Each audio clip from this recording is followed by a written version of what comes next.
Une collaboration entre Histoire Épique et PMF Productions.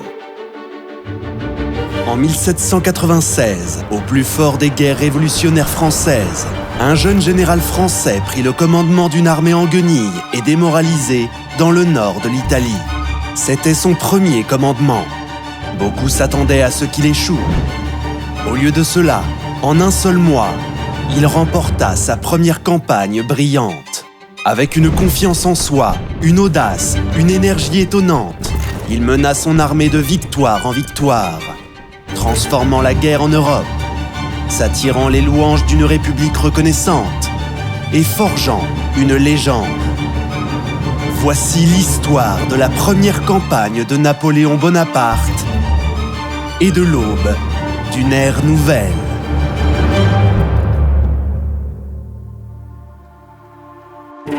Mai 1796, les guerres révolutionnaires françaises entrent dans leur 5e année. Et sur ce que la plupart considèrent comme un front secondaire, un événement stupéfiant s'est produit. Napoléon Bonaparte, général de la République française âgé de 26 ans, a mené une campagne éclair à travers le nord de l'Italie, défaisant le royaume de Piémont-Sardaigne et repoussant les Autrichiens à travers la Lombardie. 2000 soldats autrichiens restent retranchés dans la citadelle de Milan. Mais ils ne peuvent empêcher son entrée triomphale dans la ville, le 15 mai. Le général français siège désormais au Palazzo Serbelloni, promulguant des décrets au nom du Directoire à Paris, tandis que ses troupes profitent de quelques jours de repos. La Lombardie doit être réorganisée en tant qu'État client de la France, sous le nom de République lombarde.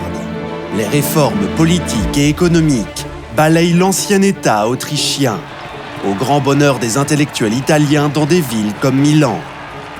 Mais les Français réclament également 20 millions de francs pour contribuer au financement de la guerre, tandis que leurs troupes réquisitionnent d'énormes quantités de nourriture, de chevaux, de bétail et de bottes. Les attaques les plus incendiaires sont celles contre la propriété et la dignité de l'Église catholique, qui exaspèrent les prêtres et les paysans italiens et font le bonheur des propagandistes anti-français.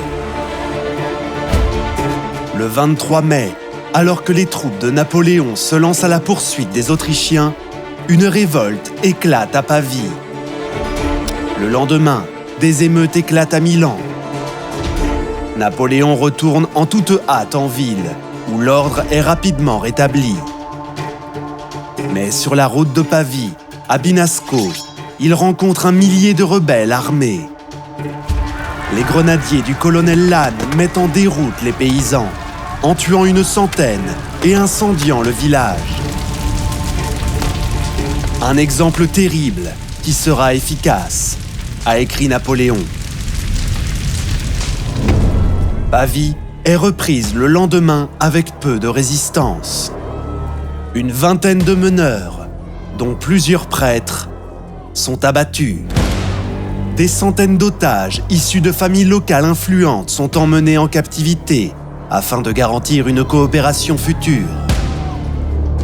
Napoléon reprend sa progression vers l'est, son armée étant désormais organisée en 4 divisions, l'avant-garde de Quilmen, Augereau, Masséna et Serrurier. L'armée autrichienne du général Beaulieu tient la ligne du fleuve Mincio, avec le lac de Garde à sa droite et la grande forteresse de Mantoue à sa gauche. Ceci avec les forteresses de Peschiera, Vérone et Legnago, le fameux quadrilatère. 4 bastions qui consolident l'emprise de l'Autriche sur l'Italie du Nord. Mais une fois de plus, Beaulieu est incapable de déchiffrer les mouvements de Napoléon. Il disperse ses troupes, tentant de défendre 4 points de passage potentiels, et se laisse distraire par de faux préparatifs de traversée du lac de Garde en bateau. En fait, Napoléon a décidé de traverser le Mincio à Borghetto, et lorsque l'avant-garde de Quilmen arrive, elle trouve le pont défendu par un seul bataillon d'infanterie et une poignée de hussards. Les Autrichiens sont rapidement repoussés mais une contre-attaque soudaine manque de peu d'emporter le général Bonaparte lui-même. Selon une version peut-être romancée, il sauterait par-dessus des clôtures avec une seule botte pour échapper aux hussards. Cette échappée belle conduit à la formation d'un détachement de cavalerie d'élite destiné à servir d'escorte personnelle à Napoléon. Il s'appelle la Compagnie des Guides à cheval. Leur commandant est un jeune capitaine de cavalerie nommé Jean-Baptiste Bessières. Avec le temps, cette unité deviendra les célèbres chasseurs à cheval de la garde impériale, la garde rapprochée toujours présente de l'empereur en campagne.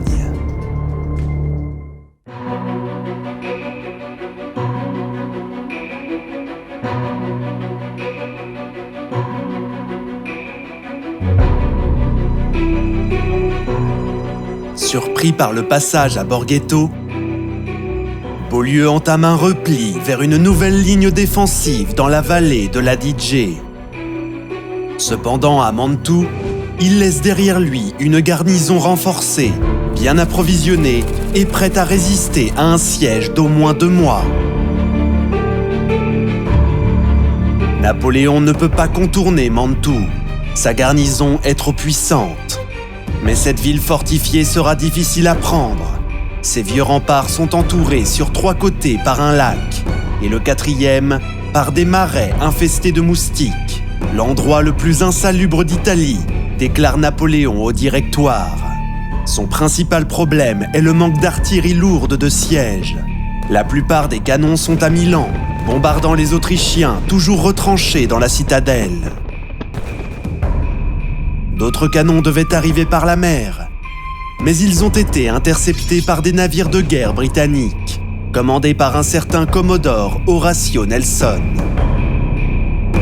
Depuis avril, Napoléon a lancé 3 offensives victorieuses, parcouru plus de 320 km et remporté 10 batailles.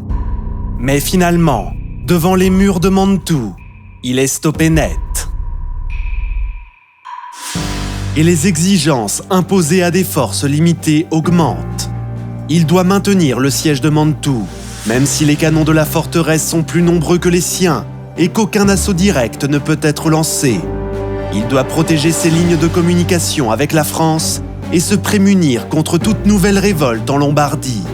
Et il doit être prêt à affronter les Autrichiens, qui reçoivent des renforts d'Allemagne et ne tarderont pas à contre-attaquer.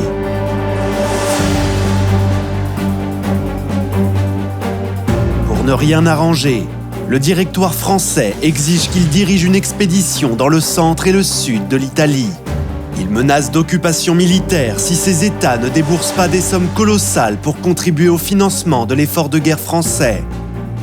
Napoléon s'oppose farouchement à cette idée. Faire marcher des troupes à travers toute l'Italie en plein été, prévient-il, ne pourra qu'entraîner la maladie et la mort. Heureusement, de fortes paroles ont suffi à persuader Naples de signer un armistice. Et finalement, Napoléon n'a même pas besoin d'aller jusqu'à Rome. Les Français traversent le duché de Modène, les États pontificaux et le grand-duché de Toscane, récoltant plus de 40 millions de francs de tribut auprès d'États impuissants à résister. Napoléon dîne à Florence avec le grand-duc avant de rentrer à Milan. Il y retrouve son épouse, Joséphine, arrivée de Paris, discrètement accompagnée de son nouvel amant. Napoléon ne s'attarde pas à Milan. Sa citadelle est finalement tombée, libérant ainsi ses canons de siège. Ses troupes se sont emparées de 150 autres canons dans les forts du centre de l'Italie. Napoléon peut désormais élaborer des plans sérieux pour prendre Mantoue. Et il n'a pas de temps à perdre. Au Tyrol, l'armée autrichienne renforcée commence à se mobiliser sous les ordres d'un nouveau commandant. Beaulieu a disparu. C'est désormais le maréchal-comte Formwonzer, âgé de 72 ans, qui prend le commandement. Cavalier courageux et d'une vigueur exceptionnelle pour son âge, il est déterminé à venger les défaites autrichiennes en Italie.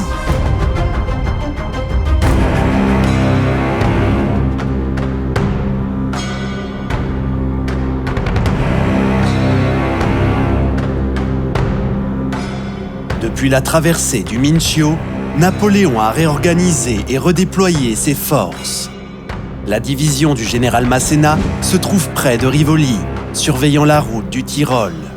Deux de ses brigades, sous les ordres du général Sauret, sont à Salo, surveillant la rive ouest du lac de Garde. La division du général Despinois est en soutien à Peschiera. La division du général Augereau est positionnée autour de Legnago, surveillant les approches orientales, pendant que la cavalerie de Quilmen effectue des patrouilles. La division du général Sérurier mène le siège de Mantoue. Mais les espoirs de Napoléon de voir le siège se terminer rapidement sont vains.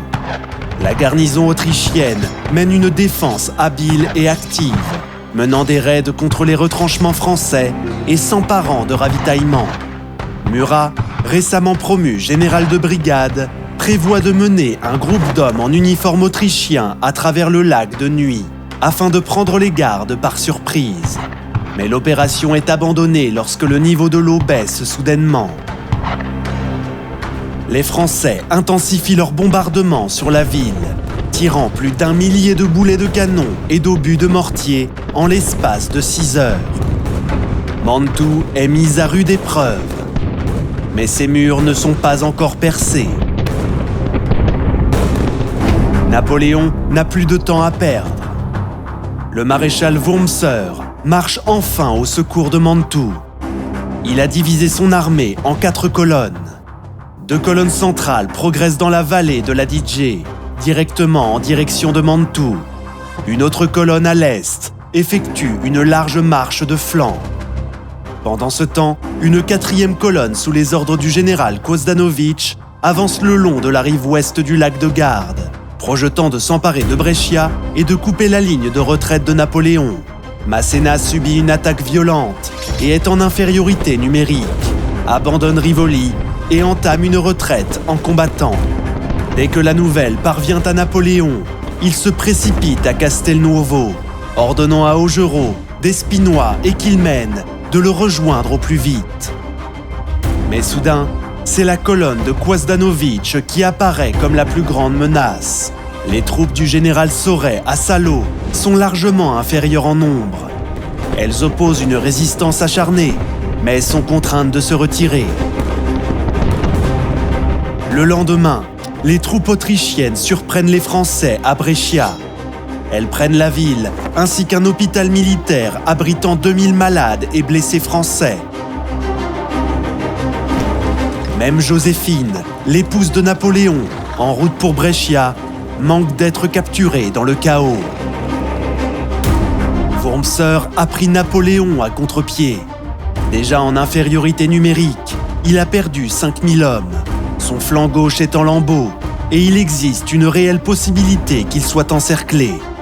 C'est la plus grande crise à laquelle il ait eu à faire face en tant que commandant de l'armée et elle le forcera à prendre une décision déchirante.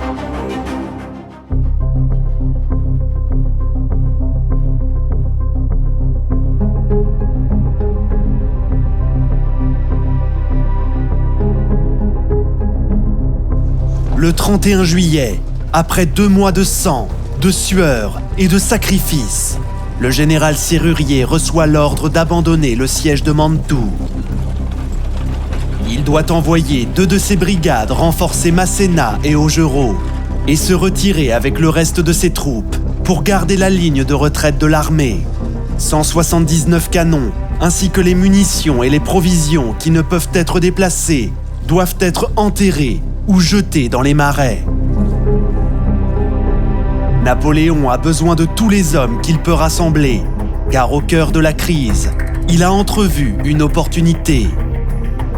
L'avancée de Kozdanovitch l'a pris au dépourvu, mais le lac de Garde le sépare du reste de l'armée autrichienne.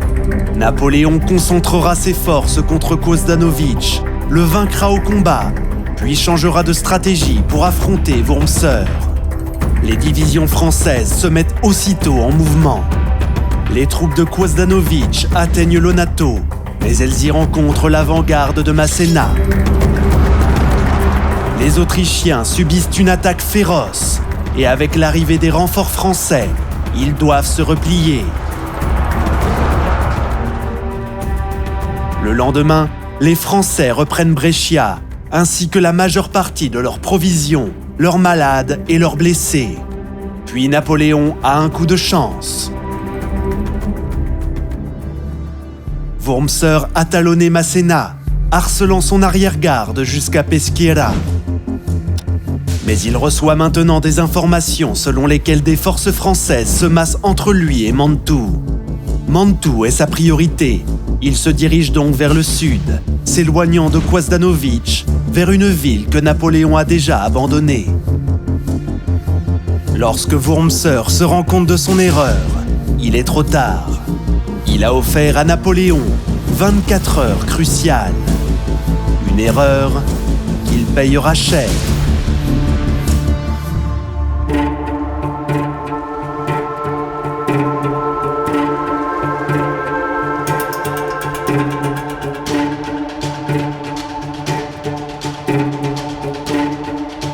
Le 3 août, des combats confus ont lieu à l'ouest du lac de Garde.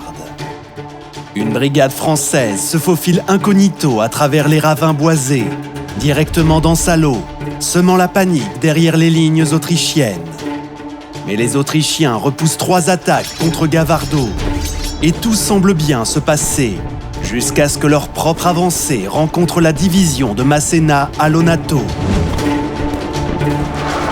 La contre-attaque de Masséna est menée par la 32e demi-brigade, qui est en train de devenir l'une des unités les plus redoutées de l'armée italienne. « Baïonnette seulement !» crie Napoléon. « Et vous, 32e, maintenez votre glorieuse réputation. » La brigade autrichienne de tête est mise en déroute. Le colonel Junot, bien que blessé à 6 reprises, accepte la reddition de leur commandant. Les forces de Kosdanovic ont été décimées. Craignant pour le reste de ses hommes et sans nouvelles de Wurmser, il décide de contourner le lac de Garde pour rejoindre l'armée. Le même jour, à 24 km au sud, la division du général Augereau livre une action d'arrière-garde agressive près de Castiglione, tenant Wurmser à distance, tandis que Napoléon s'occupe de Kosdanovic. Augereau commence par une attaque audacieuse contre l'avant-garde du général Liptey, la repoussant sur les hauteurs près de Solferino. Mais ici, Liptey reçoit des renforts réguliers à mesure que le reste de l'armée autrichienne commence à avancer. Augereau maintient la pression, empêchant une avancée autrichienne. Et bien qu'il y ait une frayeur tardive lorsque la cavalerie ennemie contourne son flanc gauche, elle est sans soutien et se retire rapidement. Pour Augereau et ses hommes, c'est une longue journée d'action héroïque contre une force supérieure, une journée que Napoléon n'oubliera jamais. 12 ans plus tard, devenu empereur, il fera d'Augereau le duc de Castiglione et rappellera toujours à ses détracteurs « Il nous a sauvés ce jour-là ». Néanmoins, à la tombée de la nuit, la division d'Augereau est au bord de la rupture. Nos soldats sont épuisés par la fatigue et la faim. Si vous ne m'envoyez pas de renfort, je ne pourrai pas tenir. Le lendemain matin, les troupes françaises reprennent l'attaque contre Kosdanovic et découvrent rapidement qu'ils battent en retraite à la hâte.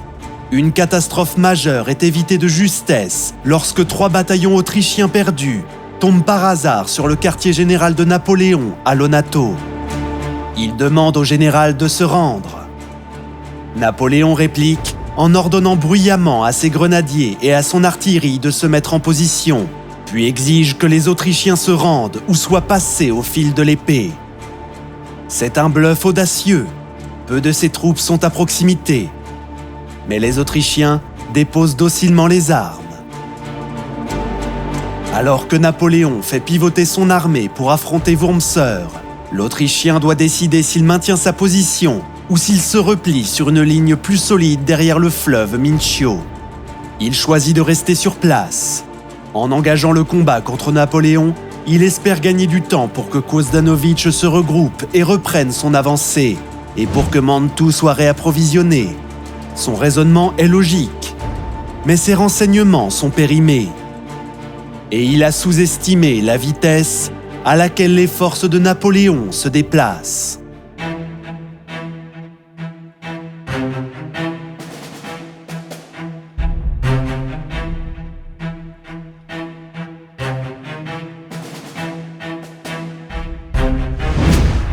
À l'aube du 5 août, l'armée autrichienne se trouve à 6,5 km à l'est de Castiglione, formée sur 2 lignes.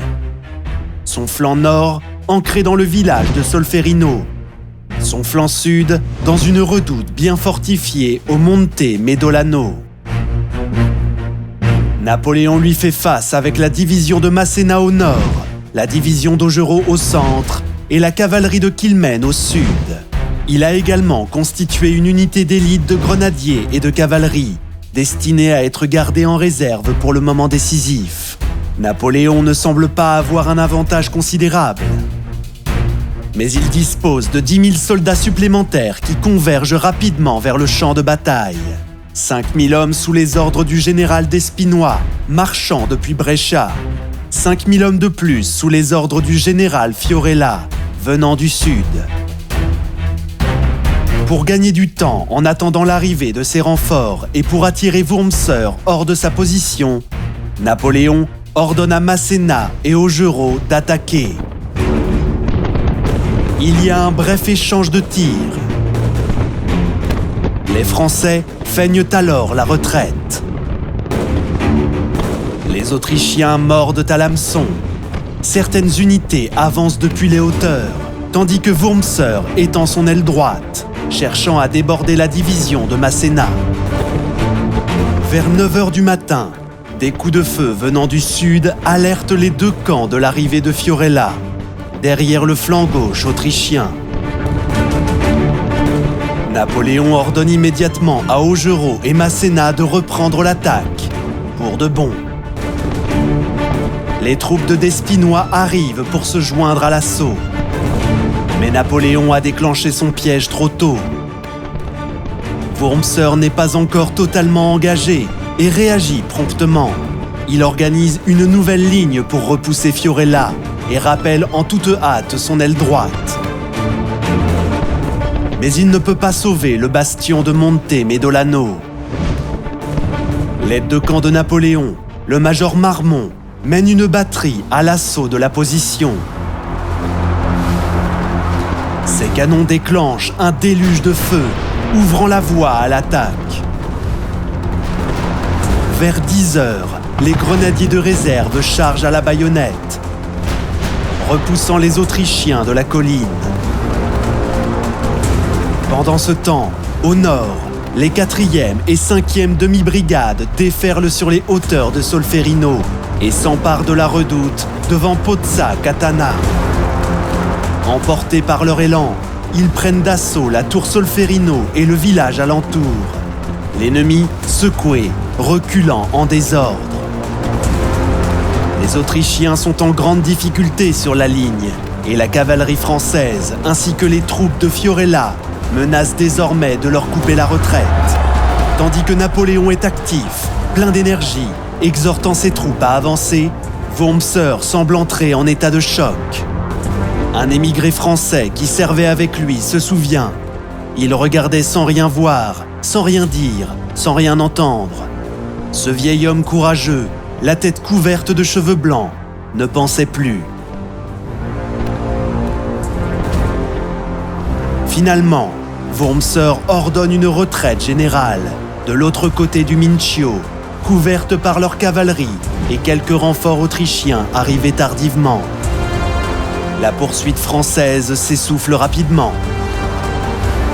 Après une semaine de marche forcée sous une chaleur suffocante, avec peu à manger et à boire, les hommes de Napoléon sont au bord de l'effondrement. Mais leur général est satisfait de ce qu'ils ont accompli.